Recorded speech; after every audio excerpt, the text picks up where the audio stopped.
Hey guys, Mrs. Fortin here. Just wanted to show you a couple of things a little bit closer up because I know sometimes it's hard to see on that webcam that we have running through the classroom. So I wanted to show you some things.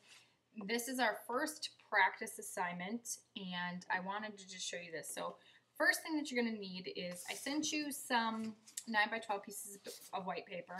I would say grab 3 of those. So you've got 3 of these and what you're going to do is just kind of get a feel for some quick sketches. And the idea behind this is that you're kind of getting comfortable with a blank piece of paper. This is very intimidating for a lot of new artists. So I want you to get past this and start really thinking about what you're drawing and how to draw it better. Okay? So the first thing that you're going to do is get some images ready and have your piece of paper ready, and then just a regular graphite pencil.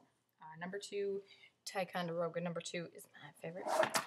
Have that well sharpened, and then also have some scissors. If it's just some magazine images, that's fine, something you printed off on the internet.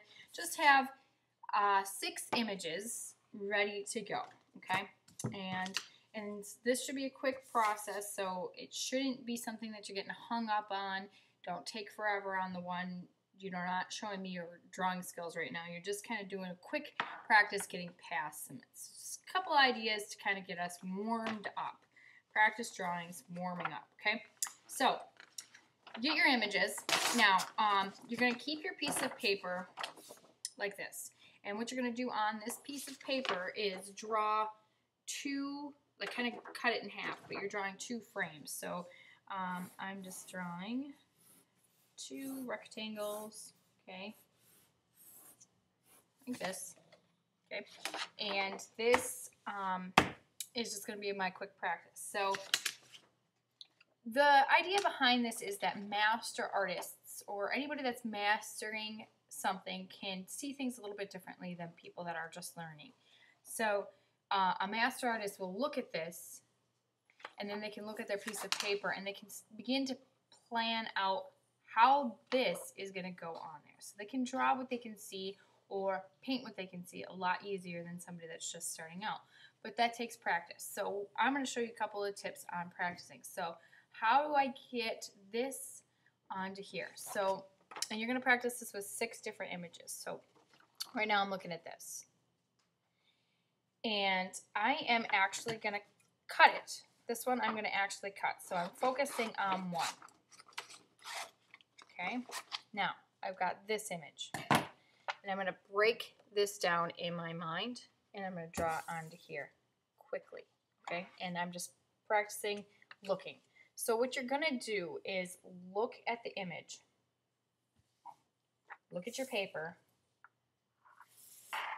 and spend some time just actually figuring out where things would be laid out. Okay, so I'm looking at this and I'm seeing a horizon line here. I'm seeing trees, I'm seeing the girl, and I'm seeing the umbrella. And I'm just focusing on where these things are kind of arranged in here. Okay, then I'm looking at the piece of paper, and then I'm just going back and forth. After about 2 to 3 minutes of just looking back and forth and kind of trying to identify, this is what you're going to do. Fun part. Flip it over. Don't look at it anymore. Then start to draw. And test. You're kind of testing your memory and then figuring out what was there. Just a fun little activity. Does it have to be as realistic as possible? No, you're just practicing, trying to warm up your brain. It's kind of on the opposite side of the brain that we're used to using. So we're just kind of just getting things warmed up. Okay? And then you move on to the next one, and the next one, and the next one. Okay? And then on the 6th drawing, what I want you to do, okay? So you're doing that. Now I would probably take my other piece, do that one. Add another image, do that one. Another image, do that one. So you're doing this 5 times, flipping it over, So you're drawing it and then you're flipping it over, and then, or you're looking at it, flipping it over, then drawing it. And then on the sixth one, I want you to look at your image, then flip it upside down and draw it. Okay? And for this practice one, I want you to spend about 10-15 minutes really trying your best to draw it, but draw it upside down. Okay? One thing that happens when you start drawing upside down is you're looking at shapes. You're looking at the size of things. You're starting to look at the image. The best drawers are not necessarily the ones that can hold a pencil better. They're the ones that can see better. They can actually see what the image is. And sometimes we have a tendency to get caught up in what we think it should look like. This should look like a nose, and this should look like this.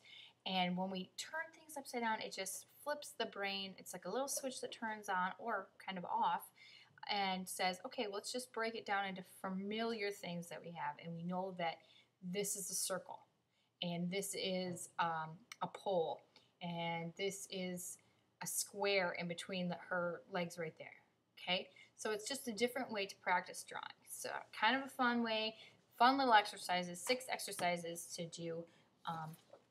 That's your assignment. So good luck. If you have any questions, of course, email me, and I would love to see your drawings. And I think we'll talk more about how to do that, but I think what we'll do is, I think you'll just create a folder in Google Drive and then share your Google Drive images with me. So I'm not creating a folder extra for you. You're creating a folder that'll keep all of your art pictures in, and then I can see those. So we don't have to worry about trying to print or share that or mail any of those to me. So that'll be the best way to do it. So just go ahead and keep taking your images of your stuff and then upload it to a Google Drive and then just save the Drive folder with me. Okay? Let me know if you have any questions, and good luck. Can't wait to see what you have done.